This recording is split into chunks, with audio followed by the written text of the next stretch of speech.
રાધાબેન, રાધાબેન,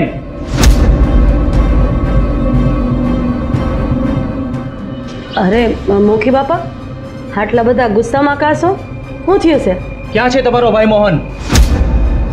મારો ભાઈ ઘરમાં જ છે, પણ થયું છે હું ઈ તો કયો. તમારા ભાઈ મોહને શું કર્યું મારા ભાઈ મોહને? અને આટલા બધા ગુસ્સામાં કાશો? તમારા ભાઈ મોહને આ છોકરીને નોંધારી કરી દીધી છે. હું વાત કરો છો તમે? હા. મુખી બાપા, આ વાત સાચી નથી.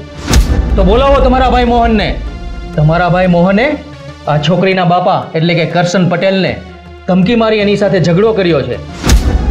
એટલે કરશન પટેલ ગામ છોડીને જતા રહ્યા છે. એટલે આ છોકરી નોંધારી થઈ ગઈ છે. મુખી બાપા, હું તમને વાત કહી દઉં કે મેં કરશન પટેલ આરે ખોટી મગજમારી નહોતી કરી. ખાલી આ થોડી બોલાચાલી થઈ હતી અને મેં એને કઈ ગામ છોડવાનું નહોતું કીધું, કઈ ધમકી નહોતી આપી મેં. રાધાબેન, તમારા ભાઈએ આના બાપાને ટાટિયા ભાંગી નાખવાની વાત કરી હતી. એટલે જ આમના બાપા એટલે કે કરશન પટેલ ગામ છોડીને ભાગી ગયા છે. એટલે હવે તમારે આ છોકરીનો ન્યાય કરવો પડશે. મોખી બાપા, એટલે તમારો કહેવાનો મતલબ શું થાય છે? રાધાબેન, જ્યાં લગી આના બાપા ઘરે ન આવે ત્યાં સુધી તમારે આ છોકરીને તમારા ઘરે જ રાખવી પડશે. આ તમે કેવી વાત કરો છો મુખી બાપા? આ છોડીને હું કામ મારા ઘરે રાખું? રાધાબેન, આ છોકરી જવાન છે, એટલે જવાન છોકરી એકલી રહે એ ના સારું કહેવાય. એટલે એને તમારા ઘરે જ રાખવી પડશે. અને જ્યાં લગી આ છોકરી તમારા ઘરમાં રહે ત્યાં લગી તમારા ભાઈ મોહને આ ઘરમાં નથી રહેવાનું. એને વાડીએ મોકલી દેવાનો રહેશે. કારણ કે એક જુવાન અને કુંવારી છોકરીને હું તમારા ભાઈ આ મોહનના ભરોસે નહીં મૂકું. એટલે તમારા ભાઈને કહો કે વાડીએ રહેવા જતો રહે. આ મારો હુકમ છે, અને મારો હુકમ એટલે પંચાયતનો હુકમ. બાપા, વાત તો સાંભળો મુખી બાપા.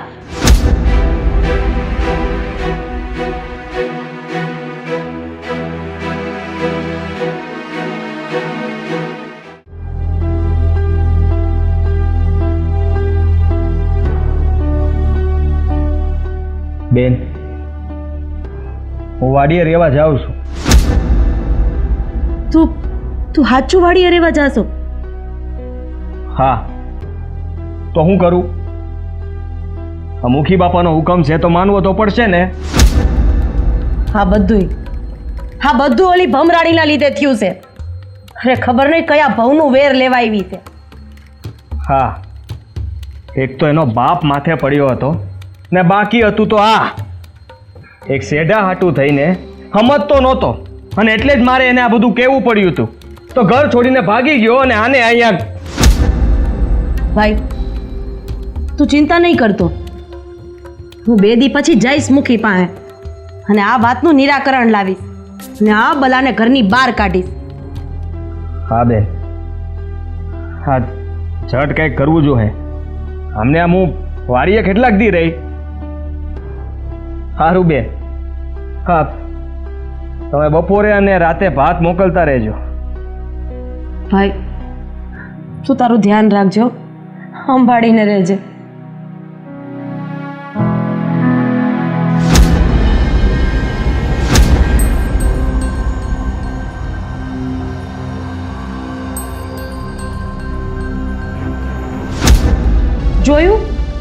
જોયું ને, આ હંધુય તારું ને તારા બાપના હિસાબે મારા ભાઈને ઘર છોડીને વાડીએ રહેવા જવું પડ્યું. આજ તારા પાપે મારે મારા ભાઈ વગર રહેવું પડશે. તમને એ દેખાય છે, પણ તમને એ નથી દેખાતું કે એક દીકરીને એના બાપ વગર રહેવું પડે છે.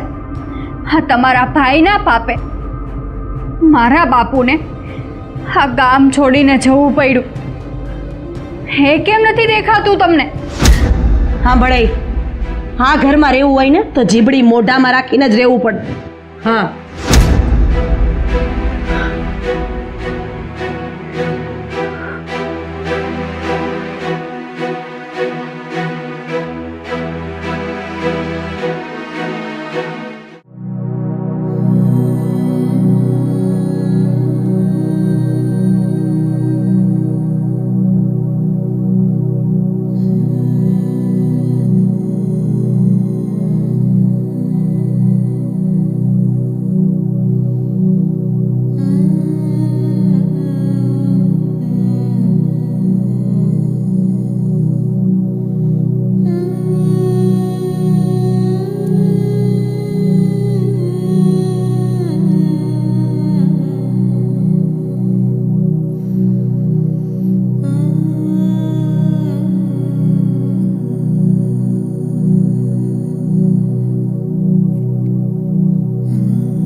થાકી ગયા લાગો છો. હજી ઘરમાં ઘણા બધા કામ પડ્યા છે, પૂરા કરો. જાઓ.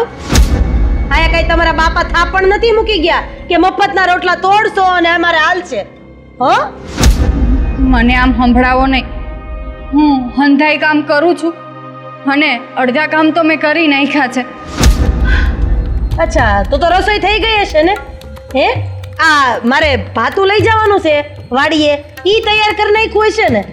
હા, હંધી રસોઈ થઈ ગઈ છે, ખાલી ભાતું ભરવાનું બાકી છે. હમણાં ભરીને આવું. આવવાનું છે કોઈ ભરવા? હે, ના ના, હું ભરવાની જ હતી ત્યાં તમે આવી ગયા. જા જા ભરી લે. ખોટી માથાકૂટ નથી કરવી ને હાથ થોડા કૂતાવડા રાખ. જા રસોડામાં. હા બેન.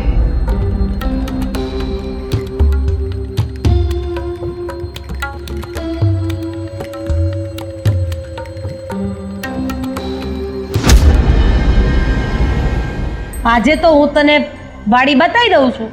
હવે બપોરે ને હાજે ભાત લઈને તારે જ જવાનું છે. હું નથી આવવાની આરે. પણ કેમ? કેમ કેમ આવો સવાલ કેમ પૂછે છે? ખાવા બેસે ત્યારે તો નથી પૂછતી મને કે હું આ ખાવ કે ન ખાવ, કેમ ખાવ, હું કામ ખાવ. સવાલ જવાબ હવે નહીં કરવાના. તારા રોટલા મન નથી પહોંચતા, થોડું ઘણું કામ તો કરવું જ પડશે. આ ઘરનું કરતી હતી, આરવાર વાડીનું કરવું પડશે. હવે મારું મોઢું હું જોવા ચાલ આમ. પણ બેન, પણ કઈ નહીં, અહીંયા હું કહું એમ થાય, તું કેમ નહીં. હાલ આમ. હાલ ને, પગમાં મહેંદી મૂકી છે.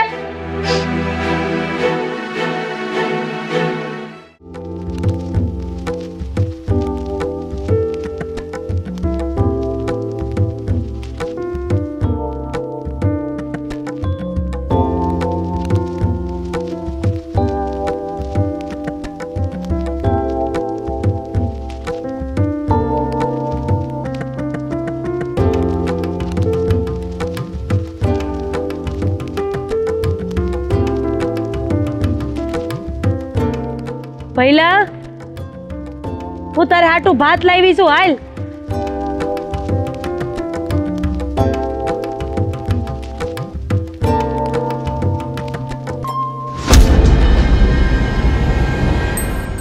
આ મધુડીને હું કામ મારે લાવ્યા?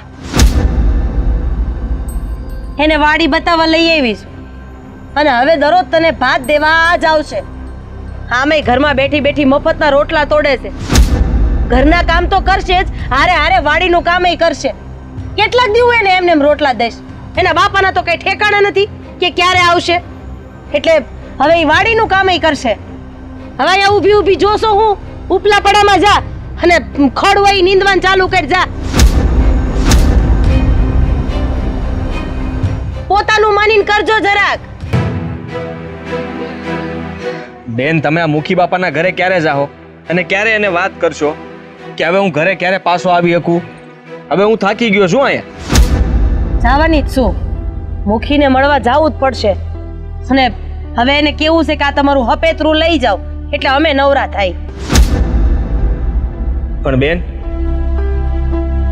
આ મુખી નહીં માને તો તું તારી બેનને ઓળખતો નથ?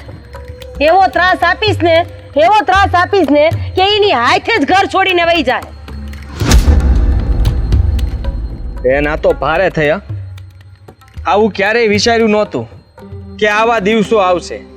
આ ઘરનું ઘર હોવા છતાંય મારે આ વગડામાં રહેવું પડે છે. આ હંધોઈ છે ને ઓલી ભમરાડી મધુડીના કારણે થયું છે. મને તો ઈ જ ન સમજ પડતી કે આ ભમરાડી કયા ભવનું વેર લેવા આવી છે. હા બેન, આ મેં પણ છે ને આ કરશન હારે માથાકૂટ ન કરી હોત ને તો આ દિવસ જોવાનો વારો જ ન આવત, તો આપણા ગળે આ ન પડત. ખબર નહીં આ ક્યાં ગુડાણો હશે અને ક્યારે પાછો આવશે. મુઈક ને અમથી આ કરશનની તો હાલે છે રામાયણ. હા ભાઈ, તું હાથ પગ મોઢું ધોઈ લે. હું એ સાહેબ ભાતું કાઢું છું, પછી જમી. સારું, તમે ભાતું કાઢો.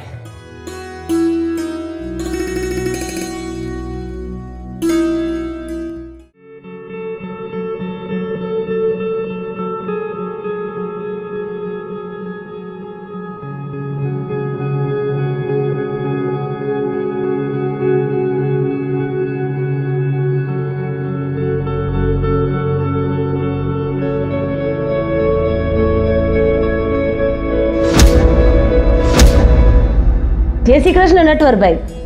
જય શ્રી કૃષ્ણ. જય શ્રી કૃષ્ણ. બેહો બેહો.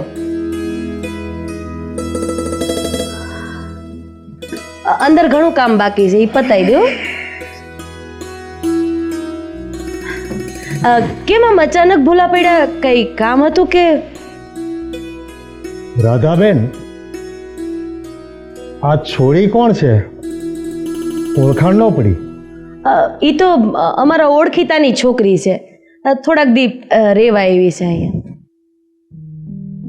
હા, એવું છે. હા, પણ નટવરભાઈ, તમે કેમ આમ અચાનક ભૂલા પડ્યા? કઈ કામે આવ્યા હતા? રાધાબેન, હું આવ્યો છું લગ્નનું પૂછવા. તમારા ભાઈ મોહન સાથે મારી દીકરીની સગાઈ કરી એને 6 મહિના થઈ ગયા. તો હવે લગ્ન ક્યારે ગોઠવશું? ભાઈ, તમને તો ખબર જ છે ને કે આ ગઈ સાલ વરાય મોડું હતું, એટલી બધી ઉપજ નથી આવી. તો એકાદ વરસ ખમી જાવ ને. અરે તમે કેવી વાત કરો છો રાધાબેન? છોકરા છોકરીની હગાઈ થઈ ગયા પછી કઈ 1 વર્ષ થોડું ખેંચે એકાતું છે? જો નટવરભાઈ, હા, અગવડ સગવડ હોય તો સંબંધ ઊભા જ રાખવા પડે ને. હા, લગ્ન કાંઈ એમનેમ તો થતા નથી. અરે લાખો રૂપિયા વેરવા પડે છે. અને આ વરહય મોડું ગયું છે, નથી ઉપજ આવી, નથી મોલ પાણી હારા થયા, તો ક્યાંથી કરવા મારે લગ્ન? રાધાબેન, તમારે તો ભાઈના લગ્ન છે અને મારે ઘરે દીકરી છે.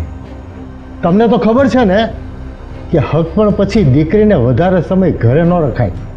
જો તમે મને સમજાવો છો ને નટવરભાઈ, એ વાંધોય સમજો છું, પણ એક બેન તરીકે મારી તમને વિનંતી છે કે આટલું ખાઈમાં તો હવે 1 વરસથી ખમી જાઓ ને.